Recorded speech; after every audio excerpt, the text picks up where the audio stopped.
MotorWeek is made possible by Auto Value and Bumper to Bumper and TireRack.com. Let's talk about brakes. One of the most overlooked upgrades on any kind of vehicle.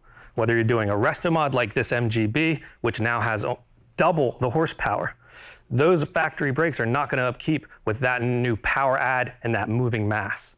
So you're going to need to take a look at what kind of power you're putting down and what kind of stopping power you're going to need. There's a lot of options when you get to the aftermarket world, but don't be overwhelmed. You have something like this, which is really made for a performance vehicle. In my shop, we do mostly American muscle. So what we do is we gut all the original brakes. The drums got to go.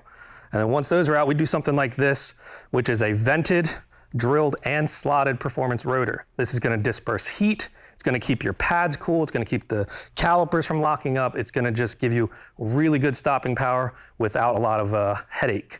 Now, this might be overkill for a daily driver or a tow vehicle. So when you get something like this, it's just a standard flat rotor that's got some vents and just a nice brush finish that's going to give a good bite. Now, it's very specific to your build and the power output of your vehicle, because this is good for a Honda, but this is from a Trackhawk.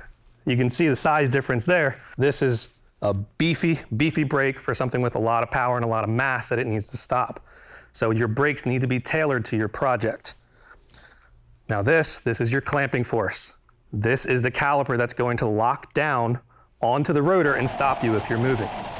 These come standard 2-piston like this. Some of your retro vehicles will have a single large piston, but you can get these all the way up to an 8-piston setup.